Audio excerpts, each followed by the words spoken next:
horse enters a bar, sits down and orders a glass of beer. The horse asks the bartender why she pours the beer with the glass tilted. The bartender explains that this way less foam forms on the top of the liquid. The horse already knows that. He took a bartending course. But the horse wants to understand, why is it that less foam forms this way? And why is there foam in beer anyway? While making beer, we mix yeast with malt as a source of sugar. The yeast digests the sugar and two substances form during the process, alcohol and carbon dioxide, CO2. When the beer is closed in a bottle or a keg, the high air pressure keeps the carbon dioxide inside the beer. Air pressure is the force exerted by air on a surface with which it contacts. The less air in a certain space, the lower the air pressure within it.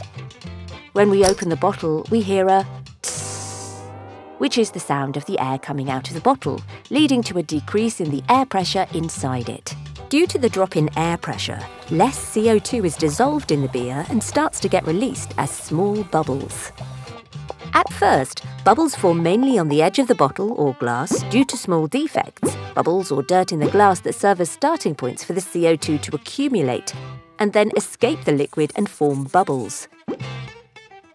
These starting points are called nucleation sites. The rising bubbles are covered in beer substances and form the foam at the top of the bottle or glass. When we pour the beer into a glass at a straight angle, the current is faster and stronger and the beer goes in all directions. When beer is poured directly, a turbulence forms, including air into the liquid. The places of trapped air in the beer form excellent starting points for the CO2 to get released. And that's how a lot of foam forms in our beer. Pouring the beer with the glass tilted diagonally will make the beer flow along the edge of the glass. The flow along the edge makes the flow softer and gentler. When the poured beer hits the beer inside the glass, less turbulence forms, less air penetrates the liquid, and fewer CO2 bubbles form.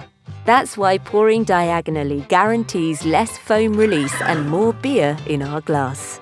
By the way, the ideal way to pour the beer is to begin by pouring diagonally and straighten the glass when it is half full in order to get a perfect beer head.